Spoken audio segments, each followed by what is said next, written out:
Hello दोस्तों, welcome to my channel शुभ लक्ष्य। आज के इस वीडियो में हम भारत के उत्तर के विशाल मैदान के बारे में चर्चा करेंगे और जानेंगे कि इनसे एग्जाम में किस तरह के सवाल पूछे जाते हैं। तो चलिए दोस्तों, आज की क्लास शुरू करते हैं। तो आज हम लोग चर्चा करते हैं भारत के उत्तर के विशाल मैदान की। इसकी चर्चा करने से पहले हम जानेंगे भारत के भौतिक स्वरूप के बारे में। तो भारत के भौतिक स्वरूप की बात करें तो भारत के धरातल पर बहुत विविधता पाई जाती है। कहीं पर ऊंचे ऊंचे पर्वत हैं तो कहीं पर समतल मैदान है। तो भारत का जो धरातल है उसमें बहुत सारी विविधता देखने को मिलती है, यानी अलग अलग चीज़ें देखने को मिलती है। कहीं ऊंचे ऊंचे पर्वत देखने को मिलते हैं तो कहीं पे आपको समतल मैदान देखने को मिलेंगे। और भौतिक रचना तथा धरातल के स्वरूप के अनुसार भारत को 6 भागों में बांटा गया है। तो जो भारत है, भारत के जो धरातल है उसमें बहुत विविधता है और विविधता होने के कारण भौतिक रचना तथा धरातल के स्वरूप के अनुसार भारत को 6 भागों में बांटा गया है। और ये 6 भाग हैं: उत्तरी पर्वतीय क्षेत्र, उत्तर का विशाल मैदान, प्रायद्वीपीय पठार, मरुस्थलीय प्रदेश, समुद्र तटीय मैदान और द्वीप। अब हम लोग मैप में समझते हैं कि इनकी लोकेशन कहाँ कहाँ है। तो ये हमारा रहा भारत का मैप। तो भारत का मैप में जो सबसे उत्तर में जो हिस्सा दिख रहा है, ये ग्रीन वाला हिस्सा जो जम्मू कश्मीर और लद्दाख वाले हिस्से में है। इधर वाला हिस्सा जो अरुणाचल प्रदेश, आपका मिजोरम वाले हिस्से में, इधर सिक्किम वाले हिस्से में। तो ये हमारा हो गया उत्तरी पर्वतीय क्षेत्र, यानी हिमालय वाला क्षेत्र। इधर क्या है? हिमालय है। हम लोगों ने हिमालय वाले चैप्टर में पढ़ा था, तो हिमालय है। तो उत्तरी पर्वतीय क्षेत्र ये हो गया। इसके दक्षिण में अगर हम लोग आते हैं तो ये जो ब्लू वाला भाग है, पूरा ये ब्लू वाला भाग, ये हमारा हो गया उत्तर का विशाल मैदान। भारत का उत्तर का विशाल मैदान हो गया। इसके दक्षिण में आएंगे तो हमारे जो दक्षिण में ये वाला हिस्सा दिख रहा है, लाल वाला हिस्सा, रेड वाला पार्ट, ये हमारा है प्रायद्वीपीय पठार। तो जो दक्षिण का जो ये हिस्सा है, लाल वाला भाग, ये हमारा प्रायद्वीपीय पठार। और प्रायद्वीपीय पठार के बगल में ये किनारे किनारे पे जो ब्लैक दिख रहा है, ब्लैक कलर से जो किया हुआ है जो भाग है, ब्लैक कलर वाला भाग, ये हमारा हो गया तटीय मैदान, भारत का तटीय मैदान। और जो ये वाला हिस्सा है, जो थोड़ा सा जो हिस्सा दिख रहा है राजस्थान वाले साइड में, ये हमारा हो गया मरुस्थलीय प्रदेश। जो ग्रीन वाला हिस्सा दिख रहा है ये हो गया मरुस्थलीय प्रदेश। इधर वाला जो ग्रीन वाला हिस्सा है ये पर्वतीय क्षेत्र है और यहाँ पे जो ग्रीन वाला हिस्सा है ये हमारा है मरुस्थलीय प्रदेश। तो इस प्रकार से हम लोगों ने भारत की लोकेशन समझ ली कि कौन सा स्वरूप कौन से क्षेत्र में है, कहाँ पे कैसा स्वरूप देखने को मिलता है भारत में। तो भारत के ये 6 स्वरूप हैं और 6 स्वरूप हम लोगों ने समझ लिया इनकी लोकेशन कहाँ कहाँ पे स्थित है। अब आगे बात करते हैं। सबसे पहले बात करते हैं उत्तरी पर्वतीय क्षेत्र। इसके बारे में हम लोगों ने पढ़ लिया है। हिमालय वाले चैप्टर में हम लोगों ने उत्तरी पर्वतीय क्षेत्र के बारे में पढ़ लिया है। पर्वतीय क्षेत्र क्या होता है, पर्वत क्या होता है। तो इस तरह से जो उठे हुए भाग होते हैं ये हमारे पर्वत हैं और यही श्रृंखला में रहेंगे, एक के बाद एक इस तरह क्रम में अगर दिखेंगे तो ये हो गया पर्वतों की श्रृंखला, यानी पर्वत श्रृंखला। अब पर्वत तो ये हो गए, तो अब आपका सवाल होगा कि सर पहाड़ी क्या होता है। तो पर्वत ये है, पर्वत और पहाड़ी में एक ही अंतर है। पर्वत बहुत ज़्यादा ऊंचे होते हैं लेकिन पहाड़ी जो होते हैं वो पर्वतों से कम ऊंचे होते हैं। उनकी भी ऊंचाई होती है लेकिन इनसे कम। तो जो कम ऊंचे होते हैं वे पहाड़ियाँ कहलाते हैं और जो अधिक ऊंचे होते हैं पर्वत कहलाते हैं। जैसे हमारा हिमालय पर्वत हो गया। तो इसके बारे में हम लोगों ने पढ़ लिया है। अब आगे बात करते हैं उत्तर का विशाल मैदान। तो आज की इस वीडियो में हम उत्तर के विशाल मैदान के बारे में पढ़ेंगे और हम लोगों ने इसमें एक और चैप्टर पढ़ लिया है, ये द्वीप के बारे में। द्वीप भी हम लोगों ने पढ़ लिया है। तो भारत के भौतिक स्वरूप में हम लोगों ने 2 चैप्टर को कंप्लीट कर लिया है, एक तो पर्वतीय क्षेत्र और एक द्वीप के बारे में। द्वीप में हम लोगों ने पढ़ लिया है अंडमान निकोबार द्वीप हो गया, आपका लक्षद्वीप हो गया, इस प्रकार के बहुत सारे द्वीप के बारे में हम लोगों ने चर्चा की। तो द्वीप वाले चैप्टर में हमें मिल जाएंगे ये सब चीज़ें। तो द्वीप और पर्वतीय क्षेत्र इन दोनों के बारे में पढ़ लिया। आज की इस वीडियो में हम उत्तर का विशाल मैदान की चर्चा करेंगे। उसके बाद आगे के प्रायद्वीपीय पठार, मरुस्थलीय प्रदेश और तटीय मैदान, इन सब के बारे में भी आगे पढ़ेंगे। तो आज की इस वीडियो में हम शुरू करते हैं उत्तर का विशाल मैदान। तो बात करें भारत के उत्तर की विशाल मैदान की, तो उत्तरी मैदान जो है भारत का, वह सिंधु, गंगा एवं ब्रह्मपुत्र नदियों से निर्मित मैदान है। तो इस मैदान का निर्माण सिंधु, गंगा एवं ब्रह्मपुत्र इन नदियों के द्वारा लाए गए अवसादों से हुआ है। इन नदियों के द्वारा लाए गए अवसादों से भारत के उत्तर के विशाल मैदान का निर्माण हुआ है। इसलिए इसे सिंधु, गंगा एवं ब्रह्मपुत्र मैदान के नाम से भी जाना जाता है। हिमालय के दक्षिण एवं प्रायद्वीपीय पठार के उत्तर में स्थित है। तो अभी हम लोगों ने मैप में देखा कि ये हमारा रहा भारत का उत्तर का विशाल मैदान। ये कहाँ स्थित है? तो हिमालय यानी पर्वतीय क्षेत्र, हिमालय पर्वतीय क्षेत्र है। तो पर्वतीय क्षेत्र के दक्षिण में, और ये प्रायद्वीपीय पठार, ये लाल वाला जो हिस्सा है, रेड वाला पार्ट, ये प्रायद्वीपीय पठार है। इसके उत्तर में इसके दक्षिण और इसके उत्तर में हमारा है उत्तर का विशाल मैदान। और इस मैदान में जलोढ़ मृदा होती है। इस मैदान में प्रचुर मात्रा में जलोढ़ मृदा है, जिसे कोप भी कहा जाता है। और यह मैदान 7 लाख वर्ग किलोमीटर तक विस्तृत है। तो यह जो मैदान है उत्तर भारत का विशाल मैदान, यह 7 लाख वर्ग किलोमीटर तक फैला हुआ है और इसमें जलोढ़ मृदा पाई जाती है। और यह विश्व का सर्वाधिक उपजाऊ एवं घनी आबादी वाला भूभाग है। तो यह सर्वाधिक उपजाऊ है, नदी के किनारे वाला क्षेत्र है, सर्वाधिक उपजाऊ है और घनी आबादी है। अब घनी आबादी क्यों है? तो जाहिर सी बात है, यह क्षेत्र सर्वाधिक उपजाऊ है यानी समृद्ध क्षेत्र है, कृषि अच्छी होगी। मैदानी क्षेत्र है यानी मैदानी क्षेत्र समतल क्षेत्र है, इसमें हर तरह का सुख सुविधा को लाया जा सकता है। अगर पहाड़ी क्षेत्र की बात करें, पर्वतीय क्षेत्र की बात करें, तो इसमें सारी सुख सुविधाएं उपलब्ध कराने में प्रॉब्लम होगी, क्योंकि ऊंचे ऊंचे पर्वत हैं, तो इसमें दिक्कत है। लेकिन ये जो तो समतल क्षेत्र है, अब समतल क्षेत्र है तो इसमें हर चीज़ की सुख सुविधा आसानी से हम प्राप्त कर सकते हैं। तो इसीलिए इस क्षेत्र में हमें घनी आबादी देखने को मिलती है। और इस क्षेत्र का पूर्व से पश्चिम की लंबाई 3200 किलोमीटर है, कहीं कहीं 2400 किलोमीटर देखने को मिलेगा। 3200 किलोमीटर आपको एनसीईआरटी की बुक में मिलेगा और कहीं कहीं आपको 2400 किलोमीटर भी देखने को मिलेगा। और चौड़ाई 150 से 300 किलोमीटर को देखने को मिलेगा। तो जो भारत का उत्तर का जो विशाल मैदान है, तो भारत का मैदान का जो पूरब से, ये पूरब असम और इधर त्रिपुरा, ये पूरब वाले हिस्से से पश्चिम वाले हिस्से तक इसकी जो कुल लंबाई है वह 3200 किलोमीटर है, कहीं कहीं आपको 2400 किलोमीटर भी मिलेगा, लेकिन एनसीईआरटी में 3200 किलोमीटर दिया गया है। और इसकी जो चौड़ाई है वह चौड़ाई आपको 150 से 300 किलोमीटर तक देखने को मिलेगा। अवसादों की गहराई 1000 से 2000 मीटर है। तो जो आपका मैदानी क्षेत्र है, इसमें जो अवसाद जमा है उसकी गहराई 1000 से 2000 मीटर। अभी हम लोगों ने चर्चा की कि सिंधु, गंगा और ब्रह्मपुत्र इन नदियों के द्वारा जो अवसाद लाए गए हैं, उन्हीं अवसादों के कारण उत्तरी मैदान का निर्माण हुआ है। और इसमें जो अवसादों की गहराई है वह 1000 से 2000 मीटर तक फैली हुई है। उत्तरी मैदान को उच्चावच व भौतिक लक्षणों के आधार पर 5 महत्वपूर्ण भागों में विभाजित किया गया है। अब यहाँ बात आता है उच्चावच। उच्चावच क्या होता है? तो जो मैदान है उत्तरी मैदान, इसमें कहीं कहीं ऊंचा भाग है तो कहीं कहीं आपका नीचा भाग है, ऊंचा नीचा स्थान, मतलब कहीं ऊंचा कहीं नीचा। तो इस तरह का जो स्थान है उसे उच्चावच बोलते हैं। और तो ये उच्चावच हो गया। और भौतिक लक्षणों यानी भौतिक गुणों, तो उच्चावच ऊंचा नीचा है कहीं कहीं, तो उसके आधार पे और भौतिक लक्षणों यानी भौतिक गुणों के आधार पे उत्तरी मैदान को 5 महत्वपूर्ण भागों में विभाजित किया गया है। और ये हैं भाबर, तराई, खादर, बांगर और डेल्टा। तो ये हमारे 5 भाग हुए उत्तरी मैदान के, जो उच्चावच यानी ऊंचा नीचा जो होता है, तो उच्चावच के आधार पर और भौतिक लक्षणों यानी भौतिक गुणों के आधार पर इसको बांटा गया है। तो भारत के उत्तर मैदान को हम लोगों ने समझ लिया। तो भारत के भौतिक स्वरूप में हम लोगों ने जान लिया, इसको 6 भागों में बांटा गया। इसमें से एक हिस्सा आपका है भारत का उत्तरी मैदान। तो भारत के उत्तरी मैदान में भी हम लोगों ने यह समझ लिया कि ये सिंधु, गंगा और ब्रह्मपुत्र नदियों के द्वारा जो अवसाद लाए गए हैं उससे निर्मित है। यह हिमालय के दक्षिण में स्थित है और प्रायद्वीपीय पठार के उत्तर में स्थित है। जलोढ़ मृदा इसमें प्रचुर मात्रा में पाई जाती है और इसका जो एरिया है वह 7 लाख वर्ग किलोमीटर है। यह सर्वाधिक उपजाऊ क्षेत्र है और घनी आबादी इसमें देखने को मिलती है। विश्व का सर्वाधिक उपजाऊ और घनी आबादी वाला क्षेत्र है। इसकी पूरब से पश्चिम की लंबाई कहीं 3200 देखने को मिलती है, 3200 किलोमीटर, तो कहीं आपको 2400 किलोमीटर देखने को मिलती है। 3200 किलोमीटर आपको एनसीईआरटी में देखने को मिलेगा। और इसकी चौड़ाई है 150 से 300 किलोमीटर। इसमें जो अवसाद जमा है वह 1000 से 2000 मीटर तक इसकी गहराई है। मीटर में है, किलोमीटर नहीं समझिएगा। 1000 से 2000 मीटर इसकी गहराई है।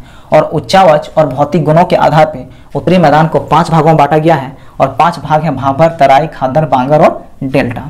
अब हम लोग इनके बारे में जानेंगे कि आखिर ये क्या क्या है। जो ये उत्तरी मैदान को 5 भागों में बांटा गया है, तो ये 5 भाग को आप एक एक करके समझेंगे। और सबसे पहले हम लोग बात करेंगे भाबर की। भाबर की बात करें तो शिवालिक के दक्षिण में सिंधु से तीस्ता नदी तक विस्तृत है। जो भाबर क्षेत्र है, उत्तरी मैदान का जो भाबर क्षेत्र, वह शिवालिक के दक्षिण में सिंधु से तीस्ता नदी तक विस्तृत है। तो इधर आपको इस एरिया में सिंधु क्षेत्र मिलेगा, सिंधु नदी का, और तीस्ता नदी आपको सिक्किम वाला क्षेत्र मिलेगा। तो यहाँ से यहाँ तक फैला हुआ है आपका भाबर। और यह शिवालिक के दक्षिण में। तो हमारा जो शिवालिक है, अगर हम बात करें पर्वतीय क्षेत्र की, तो पर्वतीय क्षेत्र में जो आखिरी में जो मिलता है हमें, सबसे उसका जो पर्वतीय क्षेत्र का सबसे दक्षिणी हिस्सा जो मिलता है वह शिवालिक ही मिलता है। हम लोगों ने पढ़ा था ट्रांस हिमालय, वृहद हिमालय, लघु हिमालय, शिवालिक हिमालय। तो शिवालिक हिमालय के दक्षिण में स्थित है भाबर क्षेत्र, ठीक है। भाबर क्षेत्र का एक और नाम है, इसका एक उपनाम भी है, क्या है? जलोढ़ पंख। यहाँ से कई बार सवाल देखने को मिलते हैं कि जलोढ़ पंख किसे कहा जाता है, तो भाबर को कहा जाता है। या फिर सवाल देखने को मिलेगा कि भाबर को और किस नाम से जाना जाता है, तो जलोढ़ पंख के नाम से जाना जाता है। कंकड़, पत्थर, बजरी आदि अवसादों के कारण भाबर का निर्माण होता है, भाबर क्षेत्र का निर्माण होता है। और जो कंकड़, पत्थर, बजरी जो अवसाद जमा है, इसे गुटिका क्षेत्र कहा जाता है। अब हम समझते हैं इसे बेहतर तरीके से। तो यहाँ आपको एक और मैप देखने को मिल रहा होगा, एक फिगर देखने को मिल रहा है। ये भारत का मैप है, इसके नीचे आपको एक फिगर देखने को मिल रहा है। इस फिगर के माध्यम से हम समझेंगे भाबर को। तो सबसे पहले बात करते हैं, तो ये वाला हिस्सा है, ये हमारा वृहद हिमालय है। इसके बगल में जो ये हिस्सा है, ये हमारा लघु हिमालय है, और ये हमारा शिवालिक हिमालय है। अगर हम बात करें भारत के मैप की, तो इधर से जाता है उत्तर से दक्षिण की ओर, मतलब सबसे पहले आपको उत्तर मिलेगा इस वाले पार्ट में, और इधर दक्षिण, मतलब इस डायरेक्शन में अगर चलेंगे, उत्तर से दक्षिण की ओर अगर जाना है हमें, तो ये डायरेक्शन होगा। उत्तर से दक्षिण की ओर अगर हमें जाना है तो इस तरह के डायरेक्शन में चलेंगे, इस तरह का डायरेक्शन में चलेंगे, इस तरह का आपका डायरेक्शन होगा। अगर इस मैप की बात करें तो इसमें हम उत्तर से दक्षिण की ओर चलेंगे, तो इधर वाला हिस्सा सबसे उत्तरी है और उधर वाला हिस्सा सबसे दक्षिणी है। तो इस डायरेक्शन में चलेंगे, ऐसे चलेंगे, उत्तर से दक्षिण की ओर इधर चलेंगे, और इसमें उत्तर से दक्षिण की ओर इधर चलेंगे। यहाँ तक तो समझ में आ गया कि मैप में हमें जो ये दिख रहा है, ये उत्तर से दक्षिण इस डायरेक्शन में है, और इसमें उत्तर से दक्षिण इस डायरेक्शन में है। तो आप समझते हैं। तो ये हमारा रहा आपका सबसे बड़ा जो दिखता है वृहद हिमालय, उसके हमें दक्षिण में दिखेगा लघु हिमालय, उसके बाद उसके दक्षिण में हमें दिखेगा शिवालिक हिमालय। तो हम लोग दक्षिण की ओर जा रहे हैं। अब शिवालिक हिमालय से नदियां बहती हैं। अब हम एक और फिगर बनाते हैं, इसमें समझिए, ये हमारा रहा शिवालिक हिमालय। हम इसकी बात नहीं कर रहे हैं, इधर वाले यहाँ से बात कर रहे हैं, शिवालिक हिमालय। अब शिवालिक हिमालय से नदियां बहती है, नदियां, पानी, जल बहती है, जो समझिए जल बहती है। तो शिवालिक हिमालय काफ़ी ढलान है, काफ़ी ढाल है, यहाँ हमें काफ़ी ढाल देखने को मिल रहा है, इस वाले पार्ट में काफ़ी ढाल देखने को मिल रहा है। तो जब बहुत ज़्यादा ढाल होगा तो जो जल है वो बहुत तेज़ी से जाएगी, बहुत तेज़ी से बहेगी। अब जल की जो गति है वो बहुत तेज़ है, तो जब तेज है तो वो अपने साथ क्या करेगी, कंकड़, पत्थर, सभी चीज़ों को बहा लेगी, सभी चीज़ों को बहा लेगी। अब जब नदियाँ इधर आ जाएगी, इधर से नीचे उतरेगी ये इस ढाल से, जब इधर, तो इसको समतल क्षेत्र मिल जाएगा। अब समतल क्षेत्र मिलेगा तो उसका बहाव कम हो जाएगा। बहाव कम हो जाएगा तो बहाव कम होने के कारण वह कंकड़ पत्थर को तेजी से बहा के नहीं ले जा पाएगा, बहुत दूर तक नहीं ले जा पाएगा। यहाँ पे तो कंकड़ पत्थर ले आ रहा है, इस क्षेत्र में जब नदी ऐसे बह के आ रही है तो कंकड़ पत्थर तो ले आया साथ में, लेकिन जब इधर ये समतल क्षेत्र में चला गया तो ये कंकड़ पत्थर को नहीं बहा पाएगा, क्योंकि इसकी गति कम हो गई, धीमी हो गई। तो कंकड़ पत्थर क्या होगा, फलस्वरूप यहाँ से कंकड़ पत्थर आएगा और सारे कंकड़ पत्थर इस क्षेत्र में जमा हो जाएंगे। यहाँ पे ये सारे कंकड़ पत्थर इस क्षेत्र में इस तरीके से जमा हो जाएंगे, क्योंकि यहाँ ढाल है, सारे कंकड़ पत्थर को यहाँ लाएगा। लेकिन यहाँ लाने के बाद जब ये आगे बढ़ेगा तो इस कंकड़ पत्थर को ये साथ में आगे की ओर नहीं ले जा पाएगा, क्योंकि इसकी गति कम हो जाएगी। यहाँ गति तेज थी तो कंकड़ पत्थर ले आया, लेकिन इधर गति धीमी हो गई तो कंकड़ पत्थर को यहीं जमा छोड़ देगा। तो यही होता है भाबर। क्या, यही होता है भाबर। कंकड़, पत्थर, बजरी आदि अवसादों के कारण भाबर का निर्माण होता है। यानी यहाँ से जो ढाल मिला, इस ढाल के माध्यम से पानी क्या किया, कंकड़ पत्थर को साथ लाया और यहाँ जमा करा दिया, और आगे ये नहीं ले जा पाया क्योंकि गति इधर धीमी हो गई समतल क्षेत्र मिलने के वजह से। तो ये सभी कंकड़ पत्थर जमा हो गए, इससे भाबर का निर्माण हुआ, और इसी को बोलते हैं गुटिका क्षेत्र। कंकड़, पत्थर, बजरी से जो अवसाद जमा हुआ है कंकड़ पत्थर का, इसी को बोलते हैं गुटिका क्षेत्र, और इसी से भाबर क्षेत्र का निर्माण होता है। छोटी छोटी नदियाँ भूमिगत और अदृश्य हो जाती हैं। जो नदियाँ हैं, अब इधर से नदियाँ बह के आई तो यहाँ पे तो कंकड़ पत्थर जमा हो गया है। अब नदी का जो पानी है ये नीचे जाएगा, तो ये पानी इस कंकड़ पत्थर से नीचे जाएगा। तो जो नदियाँ हैं, कंकड़ पत्थर ऊपर में रहेंगे और नदियाँ आपकी नीचे से बह के जाएंगी। तो नीचे से बह के जाएगी तो नदियाँ, कंकड़ पत्थर आपको ऊपर से कंकड़ पत्थर दिखाई देंगे, कंकड़ पत्थर के नीचे नदियाँ बह रही है, तो नदियाँ अदृश्य हो जाती है। ऊपर में कंकड़ पत्थर है और नीचे नदियाँ बह रही है। तो यहाँ आपको भाबर वाले क्षेत्र में नदियाँ क्या, अदृश्य दिखाई देती है, भूमिगत, यानी भूमि नीचे से बहती है। नदियाँ यहाँ से बह के जाती हैं। जैसे इस क्षेत्र में देखिए, यहाँ पे कंकड़ पत्थर है, तो नदियाँ यहाँ से नीचे नीचे बह के जाती है। इधर से आती है पानी, रिस रिस के नीचे चली जाती है पानी नीचे की ओर, और यहाँ से बहना शुरू होती है, और ऊपर में आपको कंकड़ पत्थर देखने को मिलेंगे। ऊपर से नहीं लगेगा कि यहाँ नदी बहता होगा, लेकिन नीचे नीचे नदियाँ बह रही हैं और ऊपर में कंकड़ पत्थर है। तो ये हमारा ये वाला हिस्सा, ये क्षेत्र, ये वाला हिस्सा हो गया आपका भाबर क्षेत्र। और कृषि हेतु अनुपयुक्त यह क्षेत्र है, 8 से 10 किलोमीटर चौड़ा है। तो यह जो क्षेत्र है इसकी चौड़ाई है 8 से 10 किलोमीटर, या 8 से 10 किलोमीटर चौड़ाई में फैला हुआ है। अब कृषि के लिए क्या है, अनुपयुक्त। तो जाहिर सी बात है, कंकड़ पत्थर वाला क्षेत्र है, कंकड़ पत्थर वाला एरिया है, तो कंकड़ पत्थर वाले क्षेत्र में कौन खेती करता है, तो यहाँ कृषि होगी, नहीं होगी, मिट्टी चाहिए ना कृषि के लिए। कंकड़ पत्थर में कहाँ से खेती होगा, तो कृषि के लिए अनुपयुक्त एरिया है। यानी जो भाबर वाला क्षेत्र है वह कृषि के लिए बेकार वाला एरिया है, अनुपयुक्त है, कोई उपयोग नहीं है कृषि में इस क्षेत्र का। तो भाबर समझ में आ गया। भाबर से क्या समझ में आ गया कि शिवालिक हिमालय, ये शिवालिक हिमालय है, शिवालिक हिमालय के दक्षिण में स्थित है और यह सिंधु नदी से तीस्ता नदी तक फैला हुआ है। ये इधर सिंधु नदी जाती है इस तरह से, तो सिंधु नदी से इधर आपका पाकिस्तान वाला भी इधर हिस्सा है, तो इधर सिंधु नदी से आपका तीस्ता नदी तक पूरा फैला हुआ है भाबर। इसकी चौड़ाई है 8 से 10 किलोमीटर। इसको जलोढ़पंख के नाम से भी जाना जाता है और यह बनता है कंकड़ पत्थर बजरी आदि अवसादों के कारण। जो कंकड़ पत्थर बजरी यहाँ जमा हो जाते हैं नदियों के द्वारा लाए गए कंकड़ पत्थर, उसी की वजह से भाबर का निर्माण होता है। इसे गुटिका क्षेत्र कहा जाता है और इसमें हमें ऐसा लगता है कि नदियाँ इसमें क्या हो गई, अदृश्य हो गई, क्योंकि नदियाँ नीचे से बह के जाती है और ऊपर में पत्थर दिखाई देते हैं और यह पत्थर है तो यहाँ कृषि होने की संभावना नहीं है, तो यह कृषि के लिए अनुपयुक्त क्षेत्र है। अब ये तो हो गया भाबर। अब आगे हम लोग बात करते हैं अगला जो है भाग तराई क्षेत्र की। अब आगे हम लोग बात करेंगे तराई की। तराई की बात करें तो भाबर के दक्षिण में अवस्थित, जिसमें लुप्त नदियां पुनः दृष्टिगत हो जाती हैं। अब यहाँ समझिए, अब यहाँ से नदियाँ गई, यहाँ नीचे से बह के जा रही हैं, तो कंकड़ पत्थर की वजह से नदियाँ नीचे से बही तो हमें ऊपर से दिखाई नहीं दिया तो अदृश्य लगा, लेकिन कंकड़ पत्थर तो ही है, अब आगे तो इसको ले नहीं जा पा रहा, तो नदियाँ तो बह के आगे बह रही है, नदी का जो जल है वह तो आगे बह रहा है, लेकिन कंकड़ पत्थर यहीं हो गया। तो कुछ दूरी जाने के बाद ये कंकड़ पत्थर तो आगे नहीं बढ़ पाते हैं, तो नहीं बहेंगे, तो ये नदियाँ बाहर निकल जाती हैं। तो यहाँ कंकड़ पत्थर वाला हिस्सा है, इस हिस्से से थोड़ा सा आगे जाने पे नदियाँ ऊपर की ओर आ जाती हैं, तो ये वाला क्षेत्र होता है तराई क्षेत्र। तो यहाँ पे नदियाँ क्या होती है, दृष्टिगत दिखाई देती है। इस क्षेत्र में नदियाँ नीचे है, नहीं दिखाई दे रही, लेकिन इस क्षेत्र में नदियाँ क्या होगी, दिखाई देंगी। यह दलदल युक्त क्षेत्र होता है, दलदल युक्त। अब यहाँ समतल क्षेत्र है। अब जब नदियाँ कंकड़ पत्थर से बाहर निकली यहाँ, तो यहाँ मिट्टी वाला इलाका है, यहाँ समतल क्षेत्र है, तो नदियाँ फैल जाएगी, इसकी गति उतनी नहीं रहेगी, पानी की जो गति है उतनी नहीं है, तेज नहीं है, तो यहाँ नदियाँ क्या होगी, फैल जाएगी। फैल जाएगी तो मिट्टी है, तो जब स्लो हो जाएगा तो यहाँ नमी हो जाएगी, यहाँ आर्द्रता देखने को मिलेगा, यहाँ की मिट्टी में नमी देखने को मिलेगा, आर्द्रता देखने को मिलेगा, क्योंकि यहाँ की जो भूमि है वह हमेशा भीगी भीगी रहेगी, भीगा भीगा हिस्सा रहेगा, क्योंकि यहाँ पे पानी का उतना गति नहीं है, तो फैल जाएगा पानी, तो चारों तरफ फैल जाएगा, तो मिट्टी क्या होगी, गीली हो जाएगी, तो दलदल टाइप से हो जाएगी, दलदली हो जाएगी। तो यहाँ दलदल युक्त क्षेत्र देखने को मिलता है। अब दलदल युक्त क्षेत्र है तो जहाँ दलदल होगा, कीचड़ होगा, वैसे क्षेत्र में मच्छर वगैरह का तो ज़्यादा उत्पन्न होते हैं, मच्छर देखने को ज़्यादा मिलेंगे, तो यहाँ मलेरिया जैसी बीमारियाँ देखने को मिलती है इस क्षेत्र में, मस्तिष्क ज्वर जैसी बीमारियाँ देखने को मिलती हैं। तो इस क्षेत्र में काफ़ी मात्रा में मलेरिया, मस्तिष्क ज्वर जैसी बीमारियाँ उत्पन्न होती है। तो ये दलदली क्षेत्र है, इसीलिए ऐसा होता है। और इसकी औसत चौड़ाई 15 से 30 किलोमीटर देखने को मिलती है। जो तराई क्षेत्र है उसकी औसत चौड़ाई 15 से 30 किलोमीटर है और यह निम्न समतल मैदान है। यह क्या है, निम्न समतल मैदान है, जहाँ साधारण खेती होती है, लेकिन आर्द्रता के कारण प्राकृतिक वनस्पति का विकास अधिक देखने को मिलता है। तो जो ये हमारा क्षेत्र है, ये क्षेत्र आपका तराई वाला क्षेत्र, यहाँ तराई वाला क्षेत्र है। इस क्षेत्र से भाबर से जब आगे चलते हैं दक्षिण की ओर तराई क्षेत्र, तो तराई क्षेत्र में नमी ज़्यादा है, आर्द्रता ज़्यादा है, इस वजह से बीमारियाँ देखने को मिलती हैं, मलेरिया, मस्तिष्क ज्वर जैसी बीमारियाँ। और यहाँ पे आर्द्रता अधिक होने के कारण यहाँ पे प्राकृतिक वनस्पति का विकास अधिक देखने को मिलता है। यहाँ पे खेती उतनी अच्छी नहीं होती है, खेती नहीं होती, लेकिन खेती किया जा सकता है, कुछ कुछ खेती होती भी है, लेकिन नेचुरल जो प्राकृतिक वनस्पति है उसका विकास अधिक देखने को मिलता है, क्योंकि यहाँ पे आर्द्रता अधिक है, नमी अधिक है। और इसकी जो चौड़ाई है वह 15 से 30 किलोमीटर देखने को मिलती है और यह समतल क्षेत्र है, निम्न समतल एरिया है। यहाँ पे अगर कृषि की बात करें तो यहाँ पे कृषि किसकी अच्छी हो सकती है, गन्ने की, चावल की और गेहूं की। अगर यहाँ कृषि होती है, इस क्षेत्र में अगर कृषि किया जाता है तो यहाँ गन्ने की, चावल की, गेहूं की खेती हो सकती है। तो ये हमारा हो गया तराई क्षेत्र।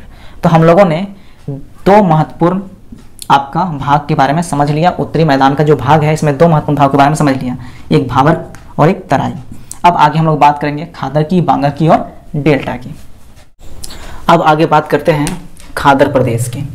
खादर प्रदेश की बात करें तो इसमें प्रचुर मात्रा में जलोढ़ मृदा पाई जाती है और यह बाढ़ निर्मित भूभाग होता है, जहां प्रतिवर्ष नदियों द्वारा कोप यानी नवीन मृदा का जमाव होता है। तो अब हम खादर प्रदेश को समझते हैं कि खादर प्रदेश क्या है।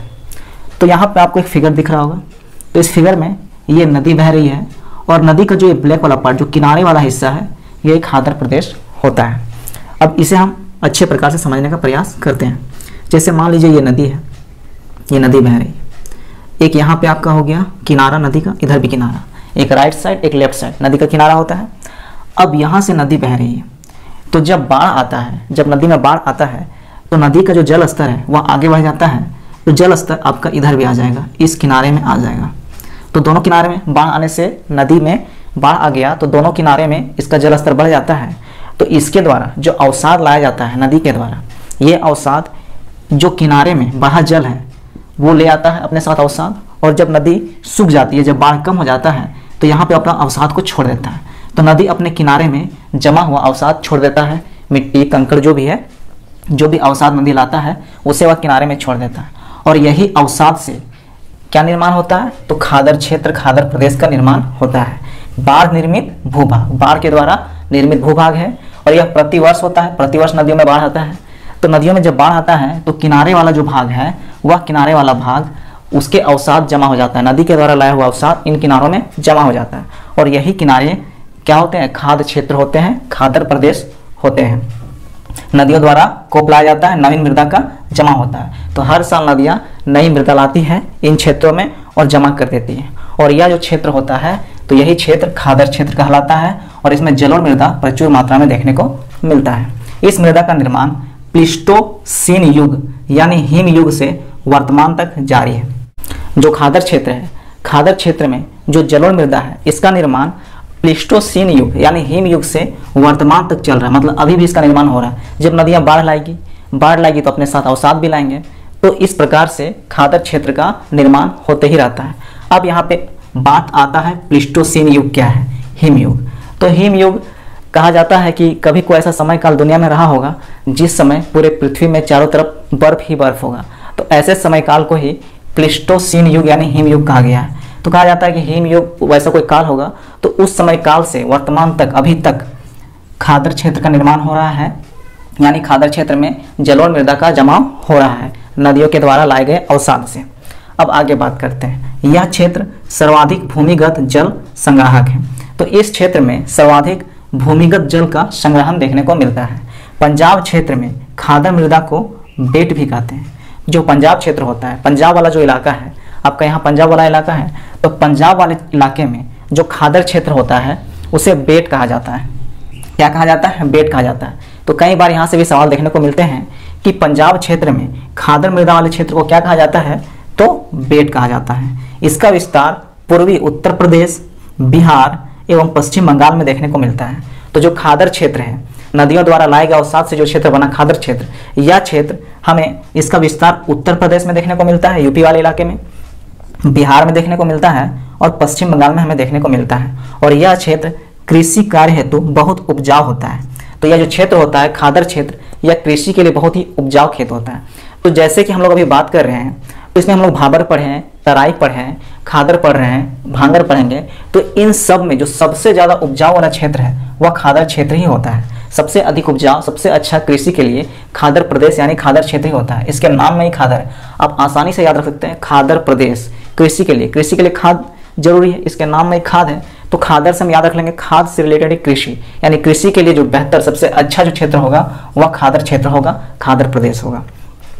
अब आगे बात करते हैं। खादर भूमि की मृदा में चीका की अधिकता होती है जो इसे नमी धारण करने की क्षमता प्रदान करती है। तो जो खादर वाले क्षेत्र होते हैं इसमें चीका पाया जाता है। चीका एक प्रकार की मिट्टी होती है। तो यह मिट्टी क्या करती है? इसे नमी धारण करने में मदद करती है, आर्द्रता को धारण करने में मदद करती है। तो खादर क्षेत्र में चीका मिट्टी पाई जाती है, और चीका मिट्टी इसे नमी धारण करने में, इसमें नमी को धारण कर सके, यह क्षमता प्रदान करती है चीका मिट्टी खादर प्रदेश को। आगे बात करते हैं। तो खादर क्षेत्र में हमें किसकी कृषि देखने को मिलती है? तो ज़्यादातर चावल, जूट, गेहूं, गन्ना, दलहन, तिलहन, इस तरह की चीज़ों की खेती हमें देखने को मिलती है खादर क्षेत्र में। अगर हम हर क्षेत्र में कैसी मृदा पाई जाती है इसके बारे में पता चल जाए, और हर क्षेत्र का वातावरण कैसा है, किस चीज़ की खेती के लिए उपयुक्त वातावरण है, अगर इन सब चीज़ों के बारे में हम समझ जाएं तो हम आसानी से बता सकते हैं कि भारत के कौन से क्षेत्र में किस चीज़ की अच्छी खेती होती है। कई बार सवाल आते हैं कि कौन सी चीज़ की खेती कहाँ अधिक होती है, इस तरह के सवाल तो हमें रटना पड़ता है, याद करना पड़ता है। तो जब हम भारत का हर क्षेत्र के बारे में जान जाएंगे कि किस क्षेत्र में किस तरह की मृदा पाई जाती है, किस क्षेत्र में किस तरह की कृषि करने के लिए उपयुक्त वातावरण है, तो हम आसानी से पता कर सकते हैं, हम आसानी से कॉन्सेप्ट के माध्यम से समझ सकते हैं कि किस क्षेत्र में कौन सी खेती अच्छी होती होगी। अब आगे बात करते हैं भांगर की। खादर प्रदेश हम लोगों ने समझ लिया, खादर प्रदेश क्या है, तो खादर समझ लिए, भावर समझ लिए और तराई क्षेत्र समझ लिए। अब अगला बात करते हैं भांगर, जो पुरातन जलोढ़ है। पुरातन जलोढ़ मिट्टी इसमें थी भांगर में। तो प्लीस्टोसीन काल में पुराने जलोढ़ से निर्मित मैदानी भाग जहां बाढ़ का पानी नहीं पहुंचता है उसे भांगर कहते हैं। अब भांगर को हम समझते हैं। तो अभी हम लोगों ने समझा कि ये जो नदियां हैं, ये नदियां बाढ़ लाती है तो जो किनारे वाला हिस्सा है इसमें अवसाद जमा करती है और यहाँ से खादर क्षेत्र का निर्माण होता है। तो ये जो हम लोगों ने ब्लैक वाला पार्ट देखा था, ये नदी है। अब ये नदी है तो नदी का जो ये ब्लैक वाला हिस्सा है, जब बाढ़ आती है नदी में तो ये भी बाढ़ के पानी में भर जाता है और जब सूखती है तो यहाँ अपना अवसाद जमा कर देती है नदियाँ, जिससे खादर क्षेत्र का निर्माण होता है। लेकिन इसके आगे जो ये रेड वाला पार्ट दिख रहा है, लाल वाला हिस्सा, इधर नदिया का जो बाढ़ का जो पानी है नदी का, वो नहीं पहुंच पाता। तो ये अवसाद को इधर नहीं ला पाते हैं। तो जब अवसाद इधर नहीं ला पाते हैं तो यही होता है भांगर क्षेत्र। क्या होता है? भांगर क्षेत्र। मतलब नदियों के द्वारा जब बाढ़ पहुंचता है तो जिस हिस्से में बाढ़ का पानी पहुंच जाता है वहां बनता है खादर क्षेत्र, और जहां बाढ़ का पानी नहीं पहुंच पा रहा है उसके आगे वाले थोड़े से हिस्से में तो फिर वह क्षेत्र हो जाता है बांगर क्षेत्र। क्या हो जाता है? बांगर क्षेत्र, जिसमें पुरातन जलोढ़ मिट्टी होती है, पुरातन जलोढ़ मृदा होती है। पुरातन कहने का मतलब पुराना जलोढ़ मृदा। इसमें क्या है? खादर में नवीन जलोढ़ मृदा है। हर एक साल क्या करता है? नदियां लाती है कोप नवीन मृदा, और नवीन जलोढ़ मृदा का यहाँ पे अवसाद छोड़ देती है। लेकिन ये है पुरातन जलोढ़। अब ये इसका कॉन्सेप्ट क्या है? पुरातन जलोढ़ क्यों कहा गया है बांगर को?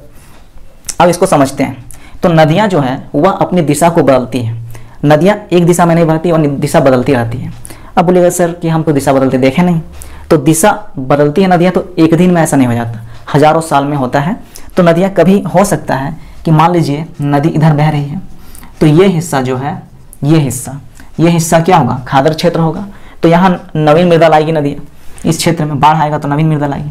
लेकिन जब कभी नदियाँ डायरेक्शन चेंज कर दी होंगी, नदियाँ अलग दिशा में बहने लगी होंगी, तो ये क्षेत्र में जो मृदा है वो तो ला के छोड़ दी है। अब ये नदियाँ यहाँ पे नहीं बह रही है, अब नदियाँ अपनी दिशा को बदल दी है। तो इस हिस्सा में तो जलोढ़ मृदा थी क्योंकि नदियाँ लाए थे जलोढ़ मृदा को, लेकिन अब काफ़ी लंबे समय तक इसमें नदी का बहाव नहीं है, तो फिर यहाँ नया जलोढ़ मृदा कैसे आएगा? तो क्या होगा? तो यही क्या होगा? बांगर क्षेत्र बन जाएगा आगे जाके, क्योंकि यहाँ पे पुरातन जलोढ़ मृदा यानी पुराना जलोढ़ मृदा इसमें था, क्योंकि कभी ना कभी यहाँ नदियाँ बहती थी। तो अगर आपको इधर वाले क्षेत्र में, इस वाले हिस्से में अगर मिल रहा है बांगर क्षेत्र, तो हो सकता है कि कभी ना कभी नदियाँ इधर से बहती हों या फिर यहाँ से नदियाँ बहती हों। तो यहाँ से नदियाँ बहती हों तो इधर वाला क्षेत्र में अवसाद जमा कर देंगी, तो यहाँ से बांगर क्षेत्र की जगह पे खादर क्षेत्र हो जाएगा। लेकिन जब यहाँ पे नदियाँ अवसाद जमा करती होंगी इस क्षेत्र में, जब इस हिस्से में अवसाद जमा करती होंगी नदियाँ, तो क्या हो गया? ये खादर क्षेत्र था। लेकिन जब नदियों का बहाव हो सकता है बदल गया, यहाँ की जगह पे अब यहाँ से बहने लगी नदियाँ इस स्थान से, तो नदी जब जगह परिवर्तन कर दी तो यहाँ अब बाढ़ का पानी नहीं पहुँचने लगा। तो बाढ़ का पानी नहीं पहुँचने लगा तो अवसाद यहाँ जमा नहीं होने लगा। तो जो पुराना अवसाद था, जो पहले का जो जलोढ़ मृदा लाया हुआ था नदी के द्वारा, वही रह गया। तो वही हो गया पुरातन जलोढ़ मृदा यानी बांगर क्षेत्र। वही हो गया बांगर क्षेत्र, जहाँ पे पुराना जलोढ़ मृदा यानी कभी ना कभी नदियाँ वहाँ पे जलोढ़ मृदा लाई थी, लेकिन नदियों की दिशा में बदलाव हो गया, तो अब वहाँ पे नवीन जलोढ़ मृदा का कोई देखने को नहीं मिलता है, लेकिन पुरातन जलोढ़ मृदा पाया जाता है। तो जिस हिस्से में पुरातन जलोढ़ मृदा है वही होगा बांगर क्षेत्र। और यह प्लीस्टोसीन काल में शुरू हुआ था। तो हम लोगों ने बात किया प्लीस्टोसीन का, हिमयुग काल। तो पुराने जलोढ़ से निर्मित मैदानी क्षेत्र, पुराने जलोढ़ जो नदियों के द्वारा पहले लाया होगा, लेकिन नदी का दिशा बदल गया तो अब वहाँ पे नवीन मृदा नहीं आती है। तो पुराने जलोढ़ से निर्मित मैदानी क्षेत्र, और जहाँ बाढ़ का पानी अब नहीं पहुँच पाता है, कभी ना कभी पहुँचता होगा तो वह खादर क्षेत्र था, लेकिन अब बाढ़ का पानी वहाँ नहीं पहुँच रहा है तो नवीन मृदा वहाँ पे नहीं मिल रही है, तो वह हो गया बांगर क्षेत्र। तो उस तरह का मैदान क्या हो गया? बांगर क्षेत्र। अब बात करते हैं, तो बांगर क्षेत्र में सिंचाई की उपलब्धता पर कृषि उत्पादन संभव है। तो बांगर क्षेत्र में भी कृषि हो सकती है, बांगर क्षेत्र में भी कृषि हो सकती है। अभी हम लोग बात कर रहे थे खादर क्षेत्र की, तो खादर क्षेत्र कृषि के लिए सबसे उपयुक्त क्षेत्र है, लेकिन बांगर में भी कृषि हो सकती है। कब? तो यहाँ पे कुछ हद तक कृषि हो सकती है। कब? जब सिंचाई की व्यवस्था हो। बांगर क्षेत्र में अगर सिंचाई की उपलब्धता हो जाए तो यहाँ पर भी कृषि करना संभव है। ऐसा नहीं कि कृषि नहीं हो सकता, कृषि करना संभव है। और हम लोगों ने तराई क्षेत्र भी पढ़ा था, तो तराई क्षेत्र में भी कृषि होने की संभावना है, कृषि हो सकती है। चावल जैसी चीज़ें वहाँ पे भी कृषि की जा सकती है। आगे बात करते हैं, तो पंजाब हरियाणा में रेह या कल्लर या बेडलैंड कहा जाता है। तो पंजाब और हरियाणा क्षेत्र में हमें बांगर क्षेत्र देखने को मिलता है। तो ये हमारा पंजाब हरियाणा वाला क्षेत्र है इधर वाले हिस्से में। तो इधर वाले हिस्से में हमें बांगर क्षेत्र देखने को मिलता है, और बांगर क्षेत्र को पंजाब और हरियाणा में या तो रेह कहा जाता है, या तो कल्लर कहा जाता है, या फिर बैडलैंड कहा जाता है। तो कई बार यहाँ से भी सवाल देखने को मिलते हैं कि पंजाब और हरियाणा क्षेत्र में बांगर क्षेत्र को किस नाम से जाना जाता है? या तो फिर रेह, कल्लर या फिर बैडलैंड। और मुरादाबाद और बिजनौर में बांगर वाले क्षेत्र को भुड़ कहा जाता है। क्या कहा जाता है? भुड़ कहा जाता है। पंजाब और हरियाणा क्षेत्र में रेह, कल्लर और बैडलैंड कहा जाता है और मुरादाबाद बिजनौर में बुड़ कहा जाता है, बुड़। आगे बात करते हैं। बांगर प्रदेश में अपक्षय के कारण भूमि के ऊपर की मुलायम मिट्टी नष्ट हो गई है और वहां अब कंकरीली भूमि मिलती है। अब बात करते हैं अपक्षय। अपक्षय क्या होता है? तो पत्थरों के टूटने फूटने से, चट्टानों के टूटने फूटने से जो उसके टुकड़े होते हैं वही होता है अपक्षय हो जाना, अपक्षय। तो बांगर प्रदेश में जो बांगर क्षेत्र है वहाँ पे जो ऊपरी हिस्से हैं उसमें पत्थरों के, चट्टानों के टूटने फूटने से जो कंकड़ हो जाते हैं तो वही कंकरीली क्षेत्र हो जाता है। अब यहाँ मान लीजिए बांगर क्षेत्र है, ये बांगर क्षेत्र है, इसके ऊपर पत्थर है, कंकड़ है, अब ये टूट फूट गए हैं, अपक्षय हो गया है कंकड़ों का, तो क्या होगा? कंकड़ हो जाएंगे। पत्थर अगर टूट फूट जाएंगे तो क्या छोटे छोटे कंकड़ के रूप में बदल जाएंगे। तो वही बोल रहा है कंकरीली भूमि क्षेत्र के रूप में बदल जाते हैं बांगर क्षेत्र। क्यों? तो अपक्षय के कारण भूमि के ऊपर अपक्षय हो जाता है, तो भूमि के ऊपर, भूमि के ऊपरी हिस्से में क्या हो जाता है? मुलायम मिट्टी नष्ट हो जाता है। इसमें मुलायम मिट्टी होता है तो मुलायम मिट्टी के ऊपर में क्या हो जाएगा? अपक्षय हो जाएगा। तो अपक्षय हो जाएगा तो कंकड़ पत्थर आ जाएंगे, तो मुलायम मिट्टी नष्ट हो जाएंगे और वहां अब कंकरीली भूमि देखने को मिलती है। तो इस प्रकार से हम लोगों ने बांगर क्षेत्र को भी समझ लिया। बांगर क्षेत्र में हम लोगों ने ये जान लिया कि बांगर क्षेत्र क्या होता है, तो इसमें नवीन मृदा नहीं है, बाढ़ का पानी अब नहीं पहुंचता होगा, पहले कभी ना कभी बाढ़ का पानी पहुंचता होगा। जो खादर क्षेत्र होगा वही, जहां पे अब बाढ़ का पानी नहीं पहुंचता है, नवीन मृदा नहीं आती, तो वही बांगर क्षेत्र हो गया। इसमें पुराने जलोढ़ मृदा से बना हुआ जो मैदान है वह होता है बांगर क्षेत्र। और पंजाब और हरियाणा में बांगर क्षेत्र को रेह, कल्लर या फिर बैडलैंड कहते हैं और मुरादाबाद और बिजनौर वाले इलाके में बांगर क्षेत्र को भुड़ कहा जाता है। बांगर क्षेत्र में अपक्षय के कारण भूमि के ऊपर मुलायम मिट्टी नष्ट हो गई है और अब यहाँ हमें कंकरीली भूमि मिलती है। कंकरीली मतलब कंकड़ वाले भूमि देखने को मिलते हैं। तो इस प्रकार से हम लोगों ने बांगर क्षेत्र को भी समझ लिया। अब आगे हम लोग बात करते हैं डेल्टा क्षेत्र यानी डेल्टा प्रदेश की। डेल्टा क्षेत्र की बात करें तो यह क्षेत्र झारखंड के राजमहल पहाड़ियों से लेकर बंगाल के सुंदरवन तक विस्तृत है। तो जो डेल्टा क्षेत्र है वह झारखंड के राजमहल पहाड़ियों से लेकर बंगाल के सुंदरवन तक फैला हुआ है। इसका विस्तार हमें झारखंड के राजमहल के पहाड़ियों से, यहाँ पे झारखंड होगा, यहाँ के राजमहल पहाड़ियों से लेके पूरा ये जो सुंदरवन क्षेत्र है बंगाल वाले इलाके में, वहाँ तक डेल्टा क्षेत्र का विस्तार देखने को मिलता है। अब ये डेल्टा क्षेत्र होता क्या है तो इसको समझते हैं। तो जब नदियाँ, ये नदी है, अब ये नदी बहती है, तो यह नदी जब मैदान में आ जाती है, जब मैदान में आ जाती है तो इसका बहाव कम हो जाता है। नदियों का बहाव जैसे जैसे जितना समतल क्षेत्र में जाएगा इसका बहाव कम होते जाएगा। तो जब बहाव कम होगा तो यहाँ नदियाँ फैलने लगेगी, नदियाँ क्या हो जाएगी? फैलने लगेगी। अब नदियाँ अपने साथ अवसाद को लेके बहती है, अवसाद अपने साथ लेके बहती है, कंकड़, पत्थर, बालू, इस तरह के बहुत सारी चीज़ें लेके बहती है अवसाद। तो नदियाँ क्या होती है, जब उनका बहाव कम हो जाता है तो वो क्या करते हैं, अपने अवसाद को जमा करने लगते हैं। अब नदियाँ बह रही है, इस तरह से मान लीजिए नदियाँ बह रही है तो ये अपने अवसाद को जमा करते हैं। यहाँ पे अवसाद जमा किए, इस तरह से अवसाद जमा होते जाता है, तो जमा होके यहाँ पे अवसादों का ढेर लग जाता है। अब अवसादों का ढेर लग जाता है तो जब नदियाँ बहती है, अब यही अवसाद क्या करती है, नदियों को बहने से अवरोध पैदा करती है, नदियों को बहने से रोकती है। अब नदी का जल ऐसे आ रहा है, यहाँ पे अवसाद जमा है, तो क्या करती है, ये पानी को रोकती है। तो जब पानी को रोकती है बहने से तो ये अपनी दिशा को बदल लेते हैं, ये इधर से निकल जाएंगे, इधर से निकल जाएंगे। तो इस तरह से काफ़ी हिस्सों पे अवसाद जमा हो जाते हैं और अवसाद जमा हो जाने के बाद नदियाँ बिखर जाती है, नदियाँ अपनी दिशा बदल लेती है। जैसे यहाँ पे अगर नदियाँ बह के आ रही, यहाँ पे अवसाद जमा हो गया तो नदियाँ इधर से निकल गई, इस हिस्से से निकल गई, यहाँ पे भी अवसाद है तो यहाँ से नहीं निकल पा रही थी, इधर से निकल गई। इस तरह से जहाँ जहाँ अवसाद है तो नदियाँ अलग अलग अपनी दिशा बदल लेती है। तो नदियाँ आती है और जब ये सागर की ओर, इधर सागर की ओर, जब इस हिस्से में सागर है, अब ये सागर में मुहाने पर जब मिलना चाहती है तो नदियाँ क्या हो जाती हैं, अवसाद जमा करने की वजह से अवरोध उत्पन्न हो जाता है, तो ये अपनी दिशा को अलग अलग फैला लेती है, अलग अलग दिशा में। तो जो अलग अलग दिशा में फैल जाती है तो यही हो जाता है डेल्टा क्षेत्र, इसी को बोला जाता है डेल्टा क्षेत्र। तो अब हम लोग समझ गए डेल्टा क्षेत्र क्या होता है। तो नदियाँ जब मैदानी हिस्सों में जाती है तो मैदानी हिस्सों में जाने के बाद वह अपने अवसाद को जमा करती है।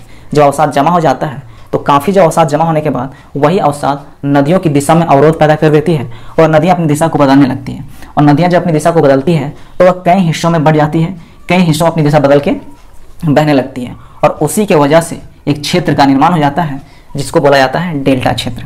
अब आगे हम लोग समझते हैं।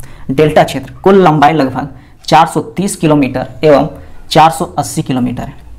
तो जो डेल्टा क्षेत्र, जो झारखंड के राजमहल से लेके बंगाल के सुंदरवन तक जो डेल्टा क्षेत्र फैला हुआ है, इसकी कुल लंबाई हमें 430 किलोमीटर देखने को मिलती है और इसकी चौड़ाई हमें 480 किलोमीटर देखने को मिलती है। अवसादों के जमाव से पंख निर्मित दलदली क्षेत्र होता है। तो जो डेल्टा क्षेत्र है वह अवसादों के जमाव से, अभी हम लोगों ने बात की कि नदियों के द्वारा लाए गए अवसादों से डेल्टा क्षेत्र का निर्माण होता है। तो अवसादों के जमाव से पंख निर्मित दलदली क्षेत्र होता है। तो जो डेल्टा क्षेत्र होता है वह दलदली क्षेत्र होता है, और पंख निर्मित, पंख मतलब कीचड़, मतलब जो अवसाद है, अब यहाँ पे लाया गया अवसाद है तो क्या ये कीचड़ ही होगा ना। तो ये कीचड़ से निर्मित एक दलदली क्षेत्र, दलदली इलाका होता है डेल्टा क्षेत्र। और यहाँ उच्च भूमि को चार कहा जाता है, चार। तो जो हमें ये जो डेल्टा क्षेत्र अवसाद जमा किया और यहाँ से जो एक ऊंचा भूमि बन गया, उत्पन्न हो गया एक ऊंचा भूमि, इसको क्या कहा जाता है, चार के नाम से जाना जाता है।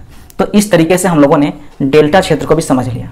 तो हम लोगों ने भारत का जो उत्तर का विशाल मैदान है उसके बारे में हम लोगों ने यह समझ लिया कि उसे हम लोग 5 भागों में बांटते हैं उसके भौतिक गुणों के आधार पे, भाबर, तराई, खादर, बांगर और डेल्टा क्षेत्र। और हम लोगों ने इन सभी के बारे में पढ़ लिया। अब उत्तर भारत के विशाल मैदान को भौतिक गुणों के आधार पे तो 5 भागों में बांटा जाता है, लेकिन इसको बांटने का एक और आधार है, और वह आधार है प्रादेशिक आधार। तो उत्तर भारत के विशाल मैदान को प्रादेशिक आधार पर मुख्यतः 4 वर्गों में विभाजित किया जाता है।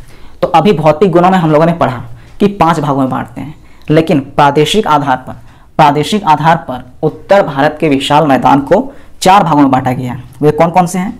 तो पंजाब का मैदान, गंगा का मैदान, राजस्थान का मैदान और ब्रह्मपुत्र का मैदान।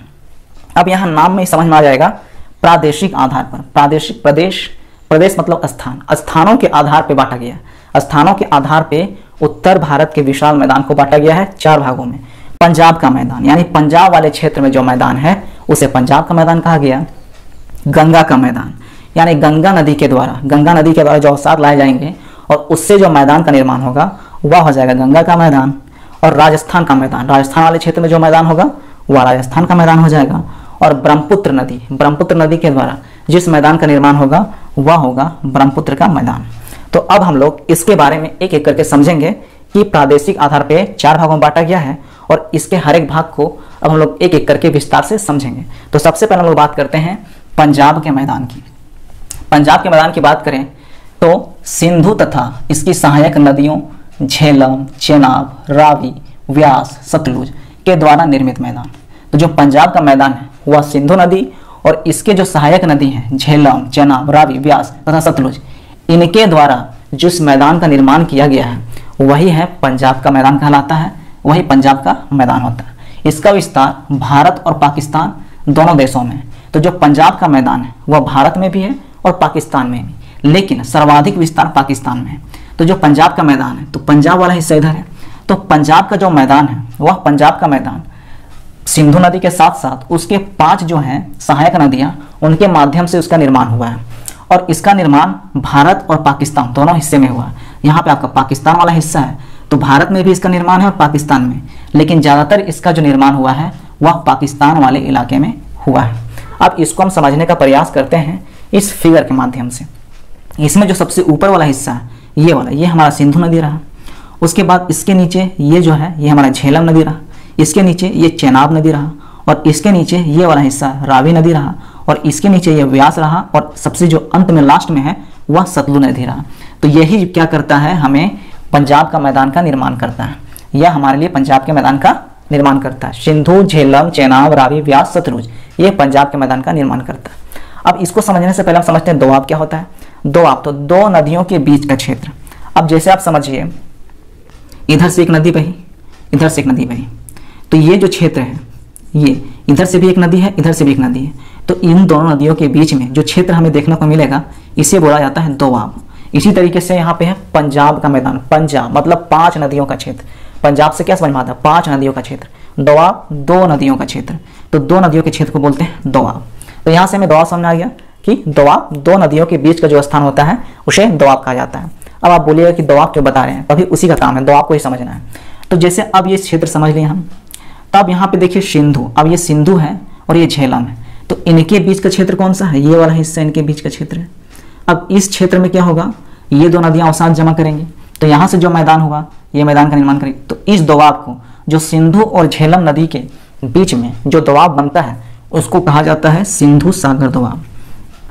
जो दोआब सिंधु नदी और झेलम नदी इन दोनों के बीच में बनता है उसे सिंधु सागर दोआब कहा जाता है। कई बार यहाँ से एग्जाम में सवाल आता है कि सिंधु सागर दोआब किन दो नदियों के बीच में बनता है, तो सिंधु नदी और झेलम नदी, इन दो नदियों के बीच में बनता है सिंधु सागर दोआब। सिंधु सागर से तो समझ जाएंगे कि सिंधु तो होगा, बस झेलम को याद रखना है कि सिंधु और झेलम नदी के बीच में जो दोआब बनता है वही है सिंधु सागर दोआब। अब आगे बात करते हैं आगे की। तो अब ये रहा झेलम नदी, इस हिस्से में झेलम नदी है। उसके बाद ये रहा चेनाब नदी। अब झेलम और चेनाब नदी के बीच में यहाँ बन रहा है इनके बीच दोआब। झेलम और चेनाब नदी के बीच में ये दोआब बन रहा है। अब झेलम और चेनाब नदी के बीच के दोआब को क्या कहते हैं, उसे छज कहते हैं, छज दोआब। झेलम और चेनाब नदी के बीच के दोआब को छज दोआब कहते हैं। झेलम, इसको झेलम प्लस चेनाब, चेनाब नदी, सी से चेनाब याद रख लीजिए, सी से छज याद रख लीजिए। तो झेलम और चेनाब नदी के बीच का जो स्थान है, जो क्षेत्र है, जो दोआब है, उसे बोलते हैं छज दोआब। उसके बाद आगे बात करते हैं चेनाब और रावी। चेनाब और रावी नदी के बीच में जो दोआब है, चेनाब, ये रहा चेनाब नदी, ये रहा रावी नदी, इनके बीच में जो दोआब है उसको क्या कहते हैं, तो चेनाब और रावी नदी के बीच के दोआब को बोलते हैं रचना का दोआब। क्या बोलते हैं, रचना का दोआब। रावी से, रा से रावी याद रह जाएगा, रा से रचना, तो चेनाब और रावी के बीच में जो दोआब है वह हो जाएगा रचना का दोआब। अब रावी और व्यास, रावी और व्यास, रावी और व्यास के बीच में यहाँ पे इस हिस्से में जो दोआब बन रहा है, ये रावी नदी, ये व्यास नदी, इन दो नदियों के बीच में जो दोआब क्षेत्र बन रहा है यह क्या होगा, यह बारी दोआब क्षेत्र होगा। क्या होगा, बारी दोआब क्षेत्र। और व्यास नदी और जो सबसे लास्ट में नदी दिख रही है सतलुज नदी, इसके बीच में जो दोआब क्षेत्र बन रहा है ये वाला हिस्सा, इस दोआब क्षेत्र को क्या कहा जाता है, बिस्त क्षेत्र, बिस्त दोआब क्षेत्र। तो सिंधु और झेलम के बीच के दोआब क्षेत्र को कहा जाता है सिंध सागर दोआब क्षेत्र। झेलम और चेनाब नदी के बीच जो दोआब क्षेत्र को कहा जाता है छज दोआब। और चेनाब और रावी के बीच को कहा जाता है रचना दोआब। रावी और व्यास के बीच वाले को बोला है बारी दोआब।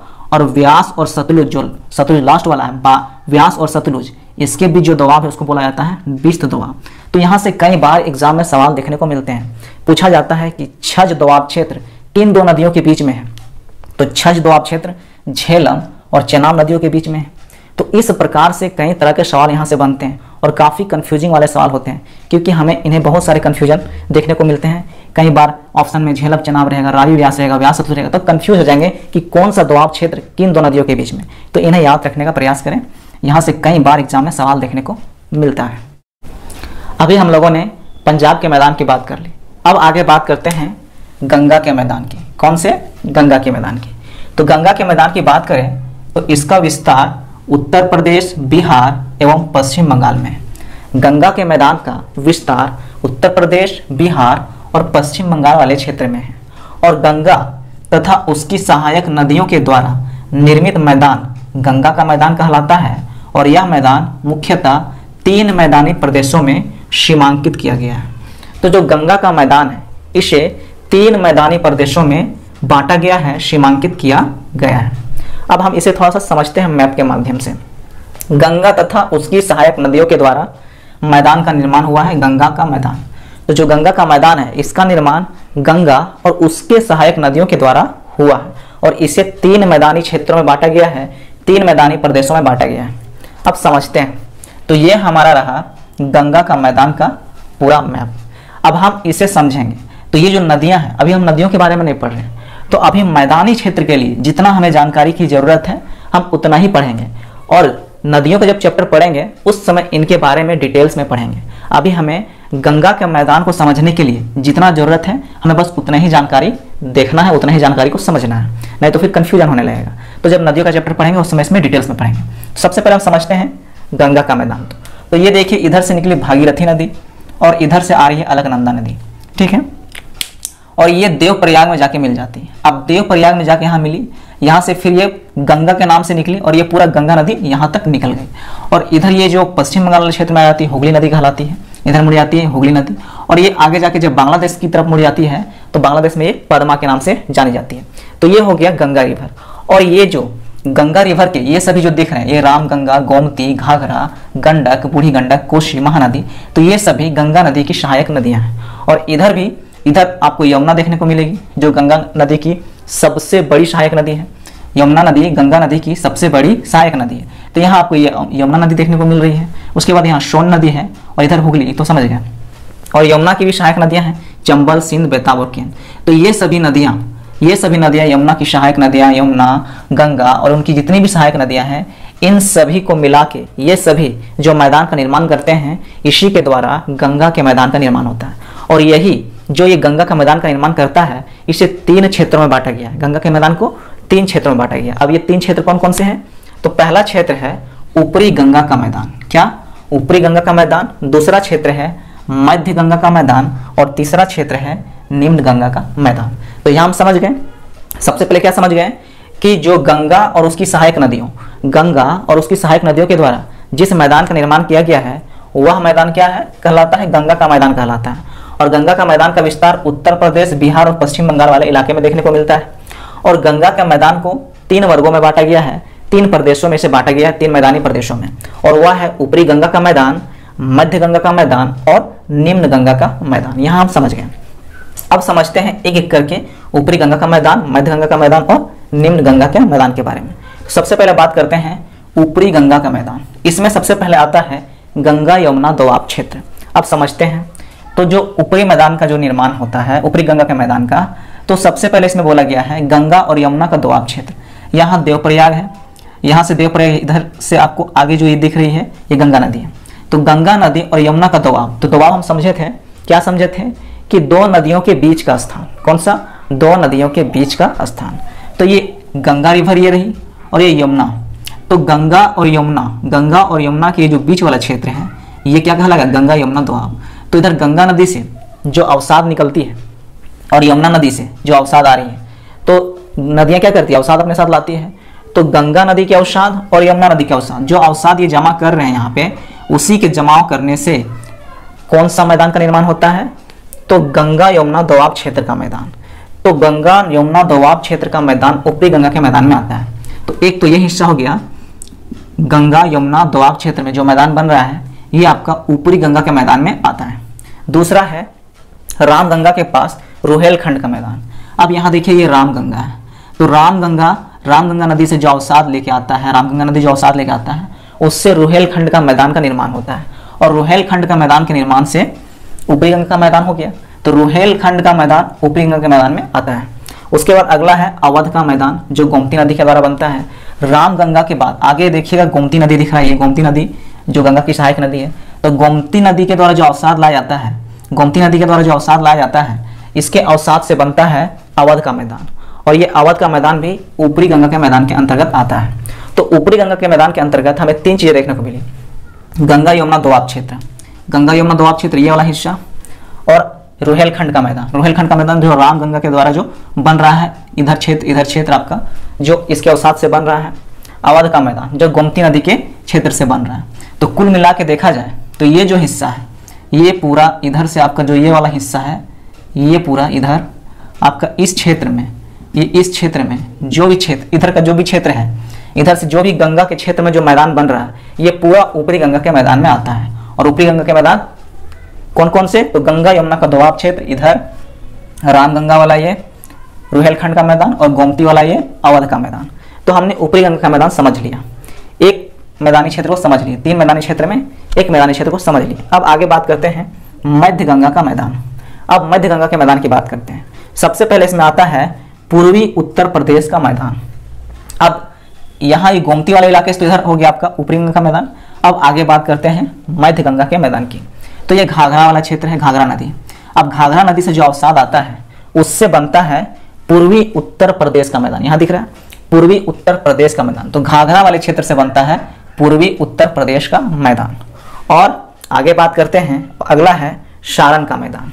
अब सारण का मैदान, तो जो बूढ़ी गंडक है, बूढ़ी गंडक नदी है, बूढ़ी गंडक नदी और गंडक, इनके द्वारा जो अवसाद लाया जाता है, उनसे बनता है सारण का मैदान। ठीक है, घाघरा में समझ गए, घाघरा वाले हिस्से से कौन सा बन रहा है?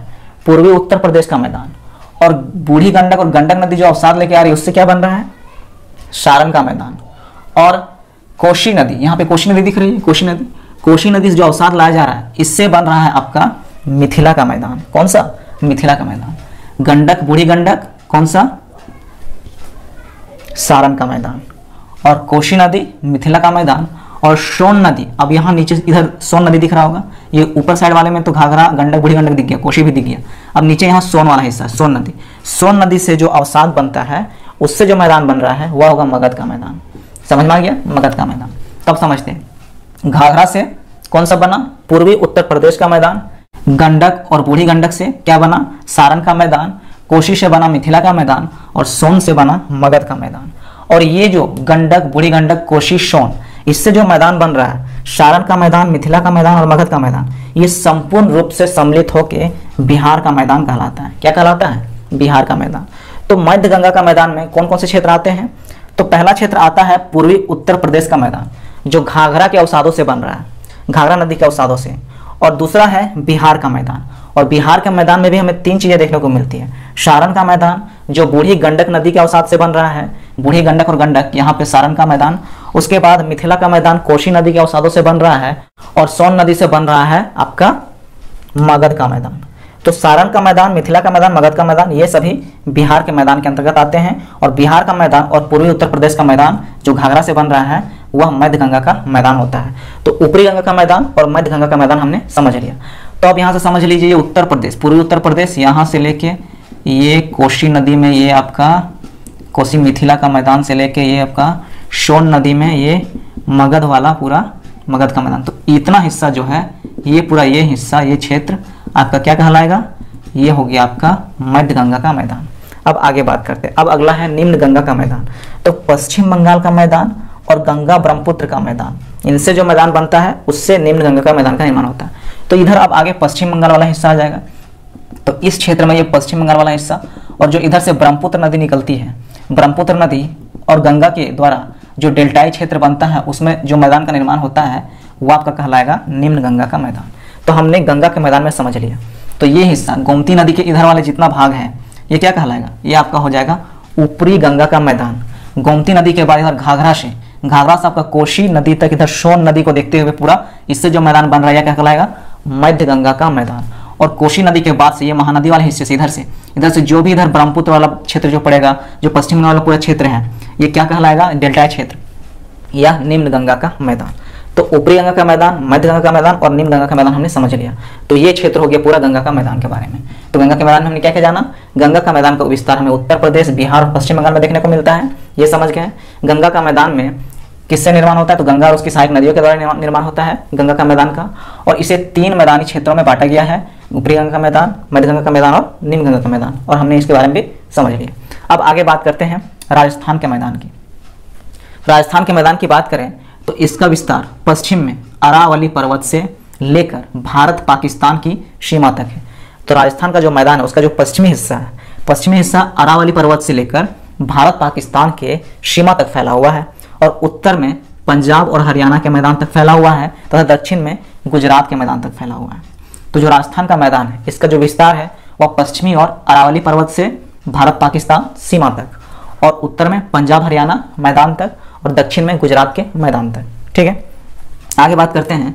25 सेंटीमीटर समवर्षा रेखा राजस्थान के मैदान में राजस्थान बांगर और थार मरुस्थल की विभाजक रेखा है। अब यहाँ पे पॉइंट आता है वर्ड समवर्षा रेखा। ये क्या होता है सर, समवर्षा रेखा?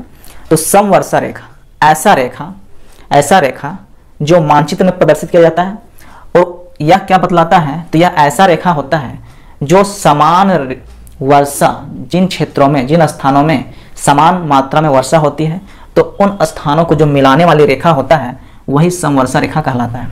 अब इसको समझिए, मान लीजिए इस तरह का हमने एक रेखा खींचा, ठीक है, इस तरह का हमने रेखा खींचा, तो इसका मतलब क्या हुआ, अब हम इसे समवर्षा रेखा बोलेंगे। कैसे बोलेंगे, कब बोलेंगे, तो अगर यहाँ पे मान लीजिए इस क्षेत्र में, इस वाले हिस्से में जितनी वर्षा होती है, जितनी वर्षा की मात्रा होती है उतना ही मात्रा इस क्षेत्र में भी होगा, यहाँ भी होगा, यहाँ भी होगा, मतलब ये पूरा क्षेत्र, ये पूरे क्षेत्र में समान वर्षा की मात्रा होनी चाहिए।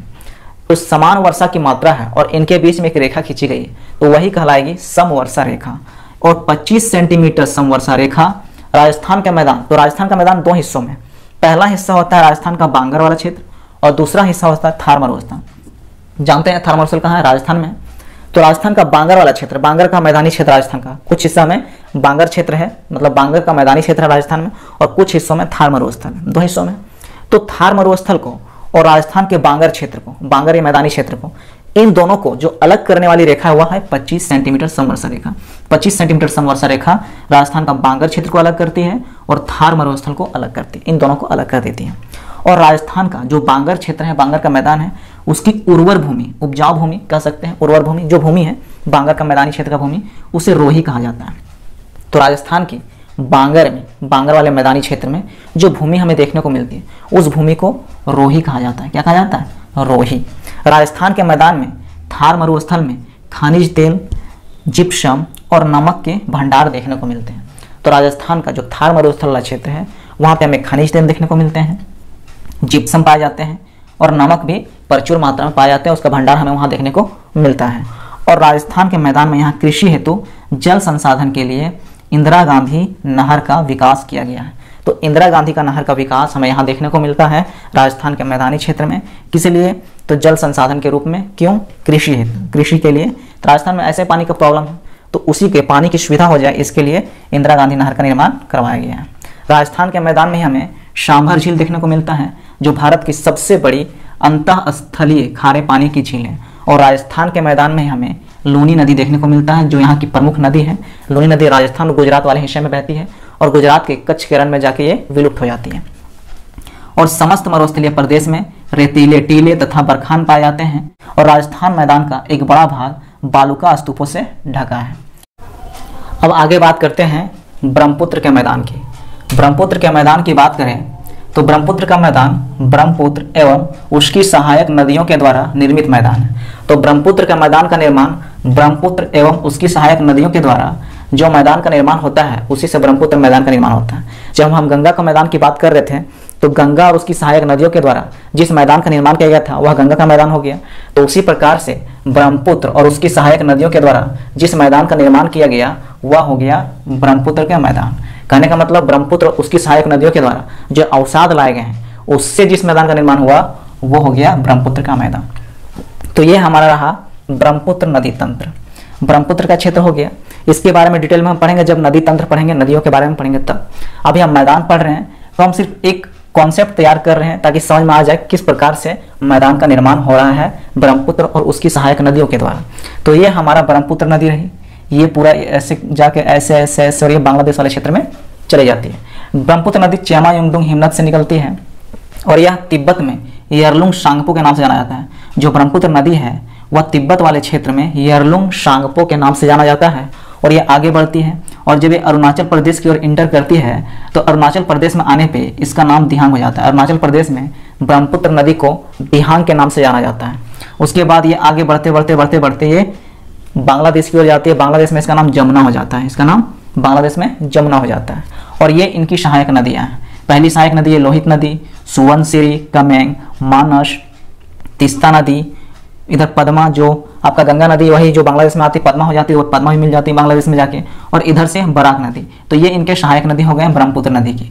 तो इनके द्वारा ब्रह्मपुत्र और इनके सहायक नदियों के द्वारा जिस मैदान का निर्माण होता है वही कहलाता है ब्रह्मपुत्र का मैदान। ढाल प्रवणता कम होने के कारण इस क्षेत्र में कई नदी द्वीप बन गए हैं जैसे माजुली द्वीप। तो ये जो नदी है ब्रह्मपुत्र नदी ये जैसे जैसे आगे बढ़ती है तो इधर तो ढाल ठीक है, ढाल तीव्र होती है, लेकिन जैसे ये अरुणाचल प्रदेश में इधर असम की ओर इधर इंटर करती है तो इसका ढाल कम होने के कारण यह क्या करती है, नदी द्वीप का निर्माण करती है। अब ढाल कम हो जाता है तो नदी फैल जाती है। नदी फैल जाती है तो जो अपने अवसाद जो लेके आती है उसको वो बहा नहीं पाती, तो धीरे धीरे वो अवसाद को जमा कर देती है और अवसाद को जमा करने के कारण द्वीप बन जाता है। क्या? नदी द्वीप। अवसाद जमा हो जाते हैं। जैसे नदी है, अब नदी ऐसे आ रही है, ढाल उसको ज़्यादा मिला नहीं तो यहाँ अपना अवसाद जमा कर दिया, यहाँ पे अपना अवसाद जमा कर दिया। नदी आ रही है, ढाल तीव्र नहीं है तो अपना अवसाद जमा कर दिया। अब यही अवसाद इस नदी के लिए अवरोध पैदा करती है, तो यह नदी क्या करती है, इधर से निकल जाएगी और इधर से निकल जाएगी। क्या करेगी? इधर से, और फिर आगे जाके ये आपस में मिल जाएगी। तो यहाँ से नदी आई लेकिन यहाँ अवसाद जमा कर दी क्योंकि ढाल नहीं था तीव्र, तो अवसाद जमा कर दी। अब अवसाद अवरोध पैदा करने लगी नदी का, तो अपनी दिशा बदल ली, एक छोर इधर से निकल गई, एक छोर इधर से निकल गई और आगे जाके मिल गई। तो ये जो पूरा एरिया बचा यही क्या किया, द्वीप बना दिया। क्या? एक तरह का लैंड बना दिया। ये कहलाया नदी द्वीप। यह क्या कहलाया? नदी द्वीप। और जैसे कि असम में आपका माजुली द्वीप देखने को मिलता है जो दुनिया का सबसे बड़ा नदी द्वीप है। माजुली द्वीप जब द्वीप वाला चैप्टर पढ़ रहे थे तो वहाँ पे हम लोगों ने माजुली द्वीप की चर्चा की थी। तो दुनिया का सबसे बड़ा नदी द्वीप माजुली द्वीप है। तो इस प्रकार से ब्रह्मपुत्र नदी कई नदी द्वीप बना देता है, क्योंकि ढाल तीव्र नहीं होने के कारण, ढाल में तीव्रता नहीं होने के कारण अवसाद जमा कर देता है, जिस वजह से नदी द्वीप बन जाते हैं। यह मैदान भारत का सबसे उपजाऊ मैदानों में से एक है। तो यह जो ब्रह्मपुत्र का मैदान है, यह भारत के उपजाऊ मैदानों में से एक है और यहाँ विशेषकर मुख्य रूप से चावल और पटसन की खेती होती है। तो ब्रह्मपुत्र मैदान वाले क्षेत्र में, इस वाले क्षेत्र में विशेष रूप से चावल और पटसन की खेती की जाती है। ब्रह्मपुत्र मैदान के कुछ भागों में सहायक नदियों द्वारा निर्मित शंकुओं के निर्माण से प्रवाह मार्ग अवरोध हो जाने के कारण गोखुर झील, बिल, दलदल एवं तराई क्षेत्र बन जाते हैं। तो अभी हम लोग बात कर रहे थे कि इस वाले क्षेत्र में ज़्यादा ढाल नहीं मिलता है, समतल क्षेत्र है। तो ढाल नहीं मिलने के कारण क्या होता है, नदियाँ फैल जाती है। क्या ब्रह्मपुत्र नदी फैल जाती है, उसकी सहायक नदी भी फैल जाती है। फैलने के कारण क्या होता है कि वो अपना अवसाद को जमा कर देती है, तो ये शंकु का रूप ले लेती है। इस टाइप से शंकु बन जाता है अवसाद, और ये नदियों को अवरोध पैदा कर देती है आगे बढ़ने से। तो ये कहीं किसी और दिशा से निकलने लगती है, तो ये अवरोध पैदा कर देती है। तो इसी अवरोध के कारण से प्रवाह मार्ग से क्या होता है, अवरोध हो जाता है। नदी का जो दिशा है, उसका जो प्रवाह मार्ग है, वह अवरोध हो जाता है, और इस कारण से घोखुर झील, बिल और दलदल एवं तराई क्षेत्र जैसे निर्माण हो जाता है। तो ब्रह्मपुत्र का मैदान से हमें इतनी सारी बातें याद रखनी है कि ब्रह्मपुत्र और उसकी सहायक नदियों के द्वारा बना हुआ है। ब्रह्मपुत्र जो नदी तंत्र है, इसके माध्यम से हम समझ सकते हैं ब्रह्मपुत्र के मैदान को, कि इस वाले क्षेत्र में ब्रह्मपुत्र का मैदान बनता है ब्रह्मपुत्र और उसकी सहायक नदियों के द्वारा। और यहाँ पे ढाल कम है, इसीलिए यहाँ पे नदी द्वीप बन जाते हैं। जैसे एग्जाम्पल के तौर पर आप समझ सकते हैं माजुली द्वीप को। और यहाँ पे चावल और पटसन जैसी चीज़ों का खेती होता है, कृषि होता है। इन क्षेत्रों में चावल और पटसन की खेती की जाती है। और ब्रह्मपुत्र मैदान में जो सहायक नदियां हैं, ढाल कम होने के कारण इसमें शंकुओं का निर्माण हो जाता है और प्रवाह मार्ग में अवरोध हो जाता है, और इसके कारण गोखुर झील, बिल, दलदली क्षेत्र, तराई क्षेत्र जैसी चीज़ें बन जाती है। तो इस प्रकार से हम लोगों ने गंगा का मैदान, ब्रह्मपुत्र का मैदान, इन सभी के बारे में हम लोगों ने अच्छे प्रकार से समझ लिया। तो इस प्रकार से हम लोगों ने भारत के उत्तर के विशाल मैदान को कंप्लीट कर लिया। तो आज का वीडियो यहीं समाप्त होता है दोस्तों। अब हम लोग नेक्स्ट वीडियो में नेक्स्ट टॉपिक के साथ मिलेंगे। तब तक के लिए धन्यवाद दोस्तों। जय हिंद।